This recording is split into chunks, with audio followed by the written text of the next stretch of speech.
Pawan Kalyan motivator అని జనసేన కార్యకర్తలు అనుకుంటారు. కానీ పవన్ కళ్యాణ్ తన మోటివేటర్ చంద్రబాబు.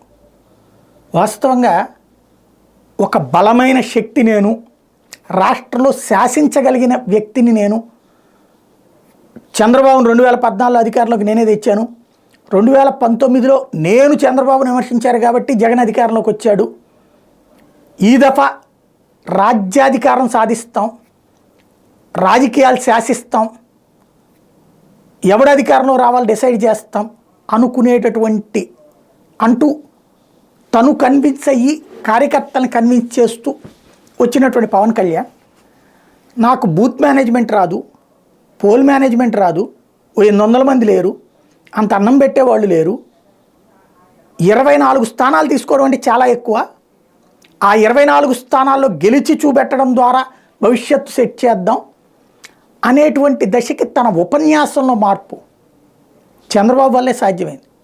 బాబు మంచి మోటివేటర్.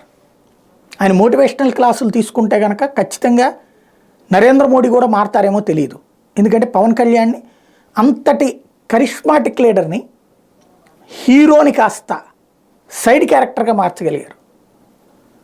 అద్భుతమైన శక్తివంతుడు అనేటువంటి మనిషిని కాస్త నా బలం ఇంతే అని ఆయన చేతే ఒప్పించగలిగారు. ముఖ్యమంత్రి కావాలనుకున్నటువంటి స్థాయి దగ్గర నుంచి ముఖ్యమంత్రి తాను కానని తనే చెప్పేసుకునే స్థాయికి తెచ్చారు. అది చంద్రబాబులోని గొప్పతనమా, పవన్ కళ్యాణ్లోని అంటే చంద్రబాబులోని బలమా, పవన్ కళ్యాణ్లోని బలహీనత? ఇది ఎవరి కోణంలో వాళ్ళు ఆలోచించుకోవచ్చు.